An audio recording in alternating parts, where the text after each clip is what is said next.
What would you say to Sadiq Khan if you could talk to him right now? I'd ask him to consider his position. He's had 8 years. He's not just had 4 years, he's had 8 years to do something about this. Developing today, Sadiq Khan under growing pressure over lawlessness in London after one of our favourite TV presenters, Selina Scott, said that she personally blames the mayor for her shocking attack. Now, all of this comes, by the way, as absolute cretinous assholes on the left, like Lewis Goodall and like Lucy Holt, the so-called comedian, and I really do put that in inverted commas, start to suggest that people like me who have spoken about our personal experiences up and down lawless Britain are lying for propaganda purposes. Well, let's just see if Selina Scott is lying, right?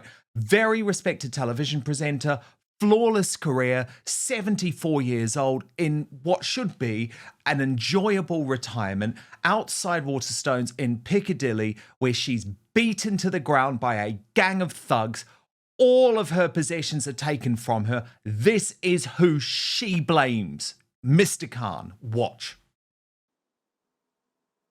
What would you say to Sadiq Khan if you could talk to him right now? I'd ask him to consider his position. He's had 8 years. He's not just had 4 years, he's had 8 years to do something about this. And I have no animus against Sadiq Khan as a person, but I mean, Sir Winston Churchill said that the trampling of law and order in a civilised society, which means, you know, the pursuit of liberty, health and happiness, the trampling of law and order is worse than bloodshed. Well, in fact, 2 weeks after I was mugged, some poor soul lost his life in a knifing outside Harvey Nichols. So what? Sadiq Khan is in charge of the police. He needs to be doing more. Everyone's saying it. And he has no idea. He has no idea of the reality of life in his own city that he has destroyed. As Leilani Dowding put it, would love to see that vile little man go out in London with no security. Well, he'd never do it. And Selina Scott explained the reality of what it means to be mugged in your own city in broad daylight. Watch. If you're enjoying what we're doing here on Outspoken, please consider joining our thriving community over on Substack, www.outspoken.live. You can sign up completely for free, but Substack is so important to me. It is a free speech platform. It protects me from big tech cancellation. Plus, you get to communicate directly with me. Head on over www.outspoken.live, enter your email address and sign up today. I felt terribly humiliated. I couldn't even land a punch. I couldn't defend myself. It was over with it in minutes, but it hurt, and I just felt so angry at the end of it all. And then, of course, one of a Met policeman rang me up, a really nice Met policeman, very kind, and said to me that Piccadilly was the global hotspot, a global hotspot for crime. I said, what do you mean? He said, they're coming from all over to Piccadilly. I said, I hadn't a clue. I walked into Hatchard's, was going to the summer exhibition, having a lovely day. I had no idea. If I had thought of that, I would have been a lot more careful. And now, of course, I am secreting 20-quid notes in my socks or my knickers because it's the worst thing in the world. If something's taken off all your cash, all your cards, if they all go and you're left totally vulnerable. You know, I couldn't get a taxi because there was no one available. The buses wanted a card. You don't take money anymore. Yeah, exactly. And I couldn't find a shop to, and I had no cash anyway. Had to run to the bank to close my account in case they started taking money out. Oh, it just was awful. Listen to Selina Scott, Sadiq Khan, because that is the horrible reality, by the way, about when you're a victim of crime and no one is there to help you. And I keep thinking, my God, what if that were my mother? I would be so disgusted and upset. And I think Selina Scott and people like her, we should be protecting, we should be looking after. But of course, the left in this country want you to believe that Selina Scott, who's never really taken a political stance, as far as I'm aware, is some type of far-right racist propagandist, just lying about her own experiences to try and make Sadiq Khan look bad. Rosie Holt, who is a quote-unquote comedian, one of the least funny people, I mean, I'd say she's as funny as cancer, to be completely honest, but she decided to mock people like Selina Scott this weekend. She posted 24 hours in lawless London, accompanied by this despicable video. Babe, I don't think I can do it. I'm scared. That's okay, right? Well, I'll go up first. Babe, what happened? I've just been mugged again. Oh, babe. Why is it saying that? Oh, I wouldn't go in there. It's another mugger's trap. Oh, babe. Babe, look, no bike. Babe, literally, it's like 28 years later out here. Babe, what happened? Babe, I just got mugged. What did they take? Babe, all my tools. All my tools have gone. Oh, the foreman's going to kill you. Look at that boat. Babe, can you see it? Yeah, who did that? Lawless. Look, over here. Babe, what's going on there? What the hell are they doing? They're young people, hoodlums. Some gallery opening. Dangerous. Who's that? Who's that? Darling, it's a crane. Why is it red though? So we've been mugged 6 times today. Well, I've been mugged 5, but Kev is still getting mugged outside. I had to go in. I couldn't witness it. You know, I was starting to think less of him as a man. And I don't know if I'll be able to make love to him again. Sadiq Khan did that. You cretinous individual. Now, it's almost like, do you need to experience what's happening to lots of other people like Selina Scott in London before you show any sense of humanity, Rosie Holt? Before you actually realise what is happening in our large cities and the huge consequence of societal breakdown? Because laughing about this and mocking about it and acting as if we are making something up is disgusting. It's truly disgusting. It makes me feel sick. And Selina Scott's story was so powerful, but we know it's not the only one. And you know that this issue cuts deep for me because of my friend Paul Mason, who was killed in Sadiq Khan's lawless London after being punched in the head by a stranger just outside the Ivy restaurant in the heart of the West End. He died after 6 painful and devastating months when his family had to make the decision to turn off his life support because his brain was so damaged. So we're not making this up. And people like Rosie Holt and Lewis Goodall, who claim we are, to me, Connor Tomlinson, not only are they propagandists, but they're actually despicable, because who on earth could want this current crime wave to continue? It doesn't matter what your political stripes are. Surely we should, if there's one issue, Connor, we should all be coming together to say enough. It is about a shocking crime wave that sees someone like Selina Scott mugged in broad daylight. But first, let's be honest, you're watching this because you know the mainstream media can't be trusted anymore. The so-called fact checkers, they're just part of the same corrupt club. And who can forget the scandals they helped cover up or spin? Brexit lies, the COVID chaos, the relentless smears against Donald Trump. Well, I've had enough of being misled. That's why I've turned to Ground News, today's sponsor. It's the one place I go to slice through the spin, cut out the noise, and finally see the truth for myself. Go to ground.news/outspoken to check it out for yourself. My favourite feature is the blind spot feed. It shows you which stories are blowing up on one side of politics but barely mentioned on the other, the clearest way to see media bias in action. So let me show you a story the left is ignoring. The terrorist mastermind of the 7/7 attacks could soon be back on London streets despite police fears. You'd think this would be a huge story everywhere, right? But left-leaning outlets have barely touched it. And what about on the right? Well, the UK Chancellor says the government hunters back in Scotland with billions in investment. It's a massive funding pledge, yet it's barely been covered by right-leaning media. With every story, Ground News shows you the entire spectrum of who's reporting from left, right, and centre, along with how reliable each source is and who owns each outlet. It's everything the corporate press doesn't want you to see. I know you love keeping up with the news, but like me, you don't buy what the legacy media are selling. So this gives you the tools for yourself to see what's really going on without the spin, without the manipulation, and without being told what to think. It's the only way I read the news now, and clearly many of you agree, as Ground News has over 10,000 five-star reviews. So go to ground.news/outspoken and stop letting the mainstream media decide the truth for you.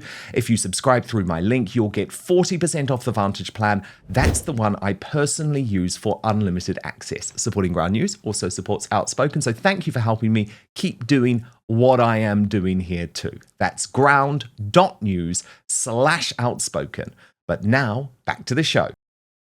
We should, Dan, and I'm sorry to hear about your friend there, my condolences, but of course regime apologists are not going to do that, because when you're dealing with the news agents or Rosie Holt or any of the other people paid by the likes of Global, as Charlotte Gill has been documenting with her veritable rogues gallery, they're not going to be honest about this sort of thing, because their income and their relevance relies on getting kickbacks or access to the likes of Sadiq Khan and the Labour Party.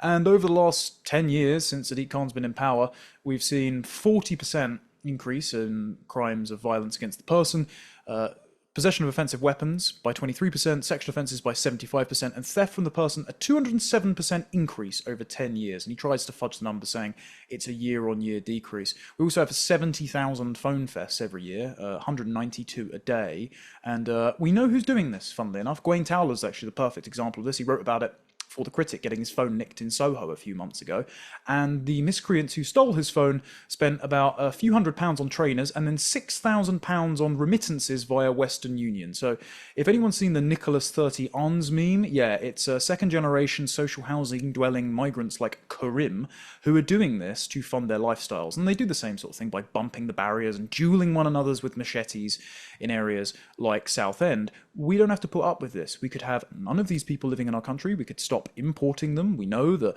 disproportionate amount of crimes are committed by foreign nationals, and even if it is a minority, it's not a minority in absolute terms in terms of sex offences, it's over half are committed by foreign nationals and their descendants, but even if it were still a minority, every single one of those instances of crime, be it theft, be it rape, be it murder, is a personal tragedy, is a life affected, is a family grieving or in serious pain and anguish that Rosie just finds funny until, as you said, it happens to her. But genuinely, Dan, I think these people are so ideologically brainwashed that even when it does happen to them, like Benjamin Butterworth or Matthew Stadlen, they'll continue to lie as if it never happened in the first place. And when it happens to you, they will laugh.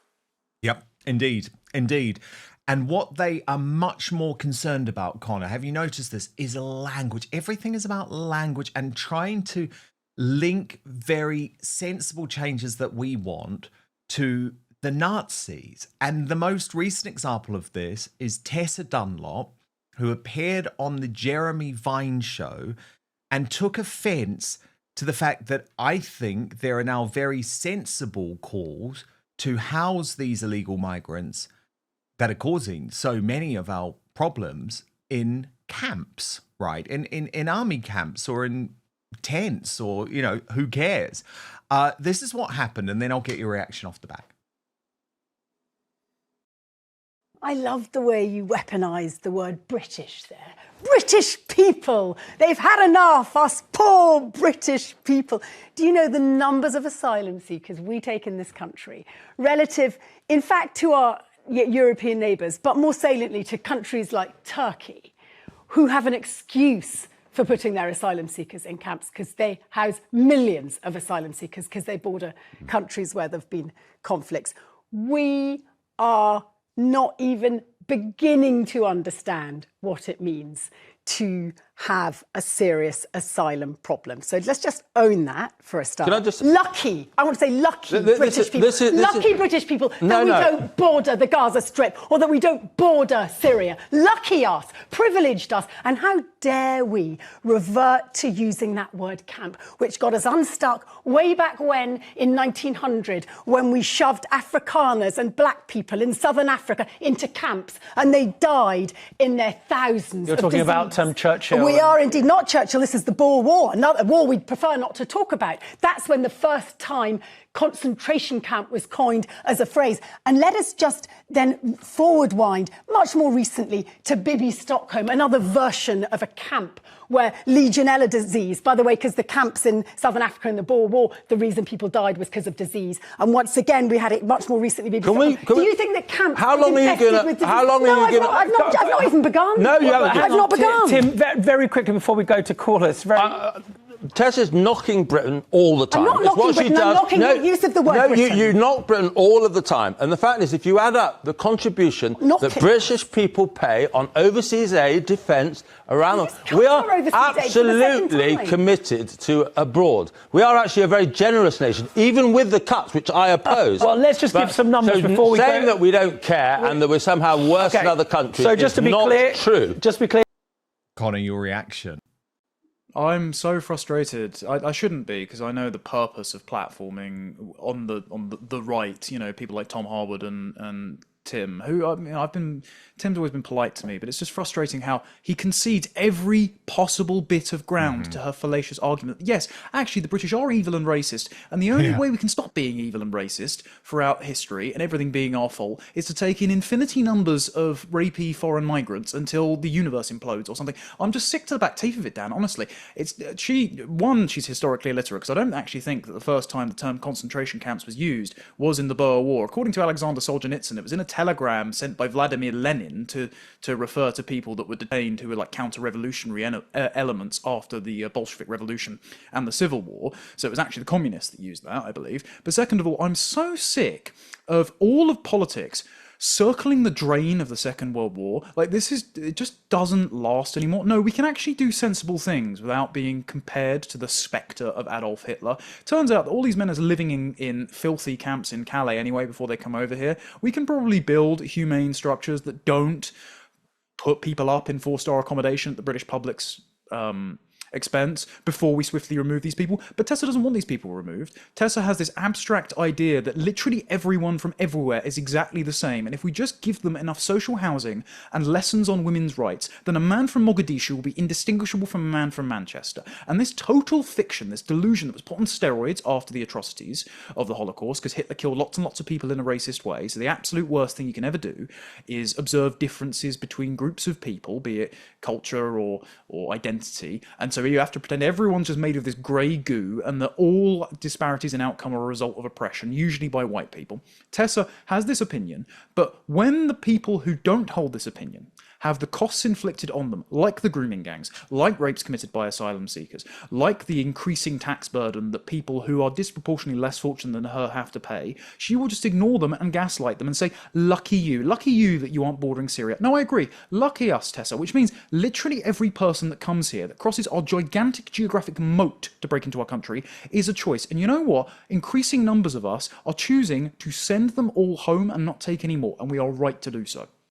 Thank you so much for watching Dan Wootton Outspoken. Please click on my face just to the bottom left to subscribe to this brand new independent news source and turn on the notification bell so you'll be alerted to our brand new live shows, uncancelled interviews and special royal episodes. Outspoken is also now available as a podcast, so you can listen to the show every weekday on the go wherever you are.